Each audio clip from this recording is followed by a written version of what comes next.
this guy, the iPad Pro 2020 model. Let's go.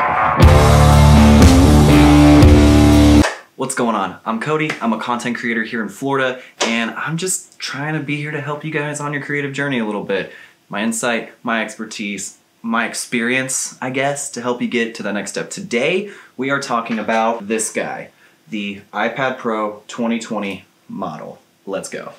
Before we talk about this, I'm just gonna say I love it, it's amazing, but I have to give some backstory. Me with the iPad Pro. The first one came out and I wasn't super about it. I already had an iPad and I mostly just used it for Netflix and some email. It was a gift. And I did all of my digital art prep. I did everything on pen and paper and then digitized it on the computer. I had my own like Wacom tablet, Wacom, I don't fucking care.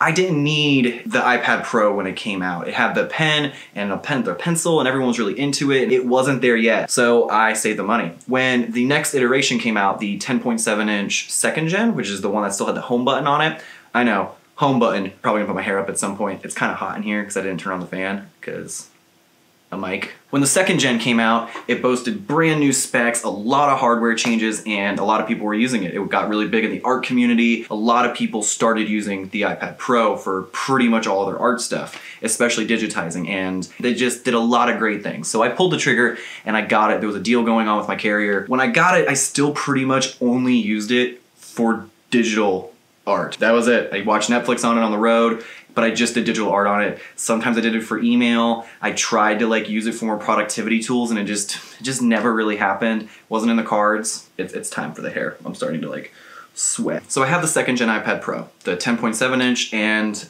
it's doing great. I use it for all my art stuff, and that's it. If I didn't have a project going on, if I didn't have a new design, it didn't get used. I started using it a little bit more, but I was still doing a lot of pen and paper work because it was fun. I enjoyed it the most. But it just didn't really end up that way. Later on, the 2018 model came out. This was the first one. I think it's the one that most people are familiar with the iPad Pro. It had no home button.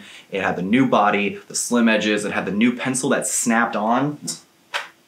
Yeah, it looks about the same. It just doesn't have this camera bump. But it didn't have the pencil that plugged into the iPad, which was a terrible design in my opinion. I was always afraid that I was just gonna snap the thing off. The new one had this nice magnetic charging system, and it worked a lot better. So I was really impressed and I really wanted to get it. It had brand new hardware. It was insane, the things people were doing with it. People were starting to do a lot of video editing, and like LumaFusion was like a top contender. There was a lot of really cool things coming out in the iOS world for the iPad, but it just didn't allure me enough. The iPad OS I don't think was out yet, and I still had a MacBook Pro, and I have a really powerful desktop, and I still had my iPad 10.7 that I pretty much wasn't using anyway. Flash forward a little bit to this year, my MacBook started having some issues. It was starting to run a little sluggish. My editing was a little bit heavier for video, heavier editing for photos. Everything was just more intense. MacBook was starting to have issues. It was like, it still ran fine. It was only a few years old and it had all the top hardware in it.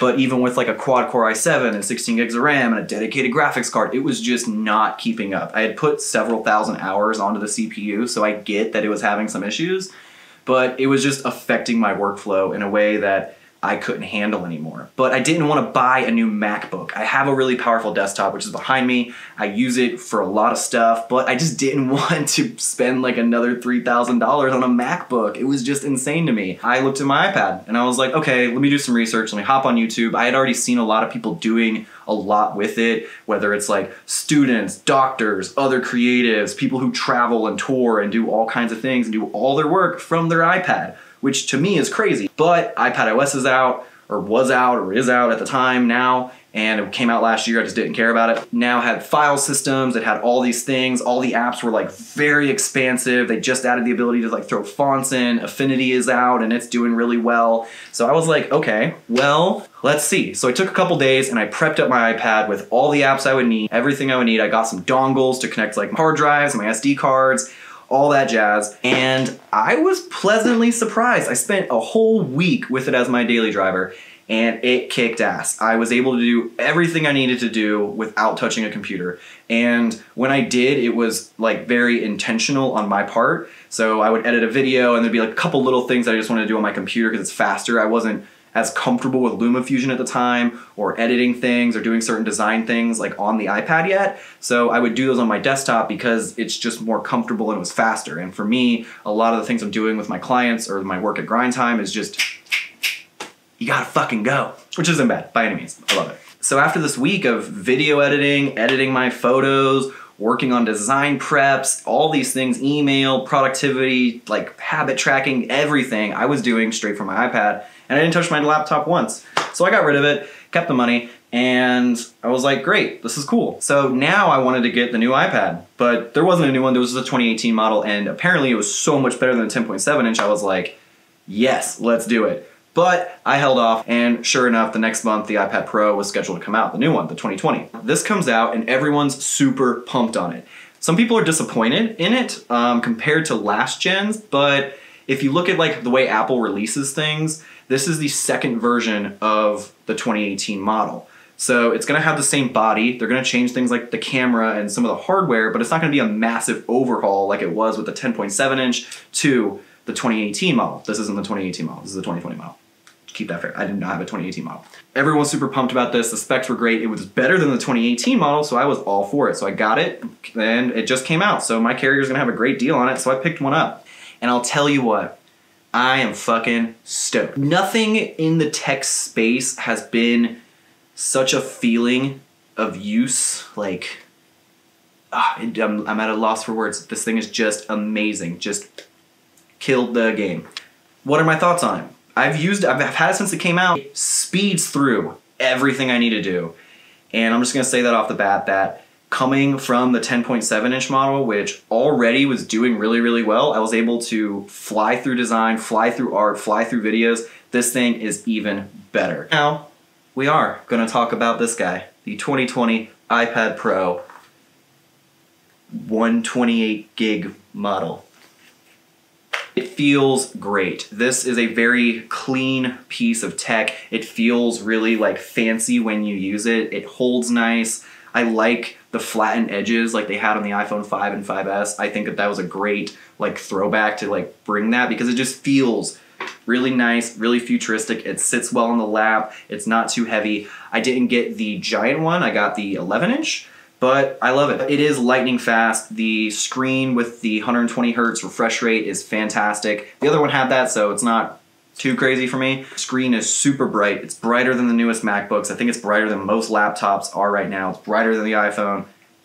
It's fantastic. I'm not using it with a case right now. I might get a case for the iPad, but we'll get to that in a second. My only issues with it aren't really Apple's problems. They're other people's problems. But anyway, keep going.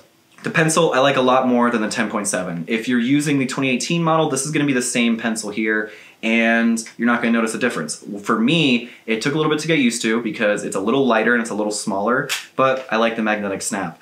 I also like having the the tap on it, to like tap between different things. If I'm drawing and I need an eraser, the way I hold it when I'm like drawing usually is like this or like this. So, and it works fantastic. And it always is charged. That's the problem I had with the old one, was since I had to plug it in to the iPad or to a cable, it was never charged. My iPad would always be charged because the battery life on these things is amazing, but then I'd go to use it and I'm really stoked and then my pencil is dead. And actually, after using this for a while now, I like the weight of this more than the other one, This feels nicer, especially after prolonged use. If I'm using it for a long time, this feels better.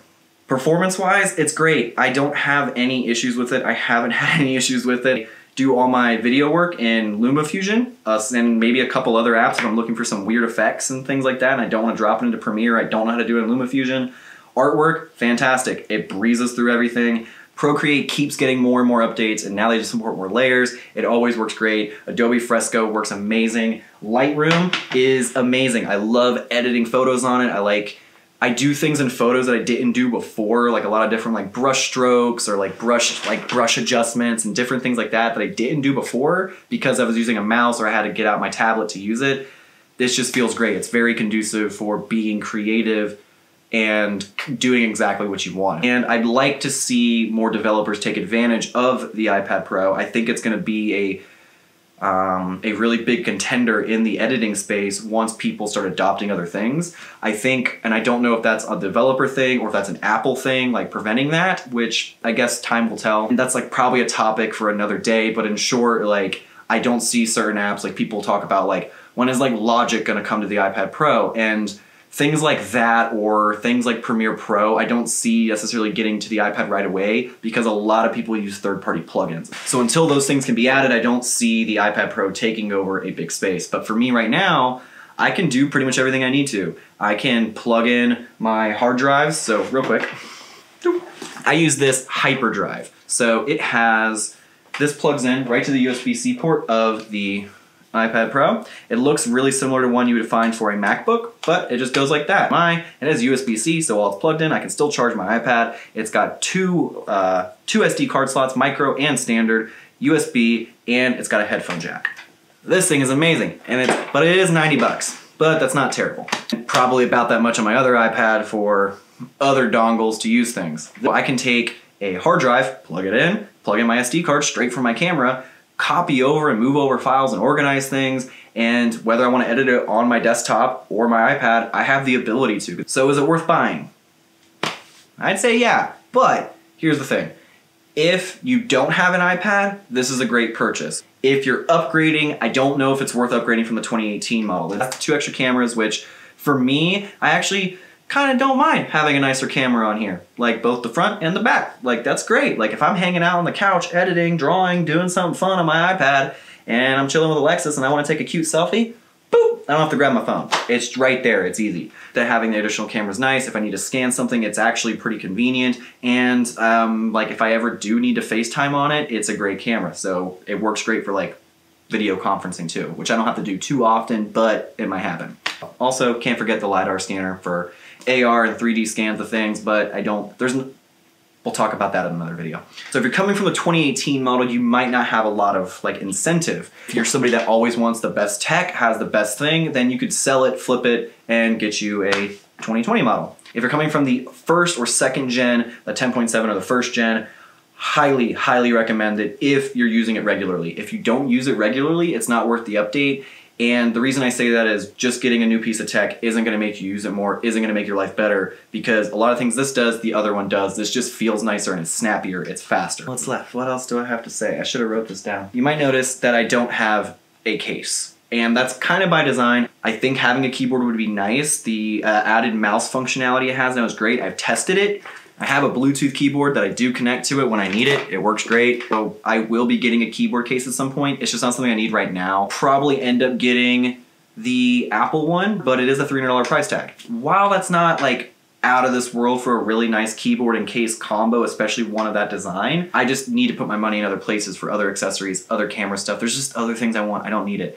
I have a stand that I put it on and it works great for me. And if I'm in bed, if I'm somewhere else, I don't need like something in the way. I can just put it up and draw and I'm very comfortable with it. But accessories do get pretty expensive. So if you're planning on getting it, be ready to get, like, factor in the cost of any accessories you're gonna need. So when I got it, you have to buy the pencil. If you want a case, you gotta buy a case. If you want a screen protector, you gotta get a screen protector. And any adapters, any dongles you need. If you need a longer charging cable, you're gonna have to get one. Luckily it's USB-C now, so USB-C accessories are kind of the standard. Just be ready to add that cost in when you're getting the iPad. Oh, to wrap it up, iPad Pro is great. I want to do more videos talking about this, what I use it for, how I use it, and what I want to kind of see happen next in the iPad space. There's a lot that can happen with it. There's a lot of room for this tablet to grow, and it's already the best tablet. This thing is the best. If you don't have one, if you are a creator, you probably should get one. I don't have a laptop at all anymore. I don't use one. This is it. I have my desktop and I have this.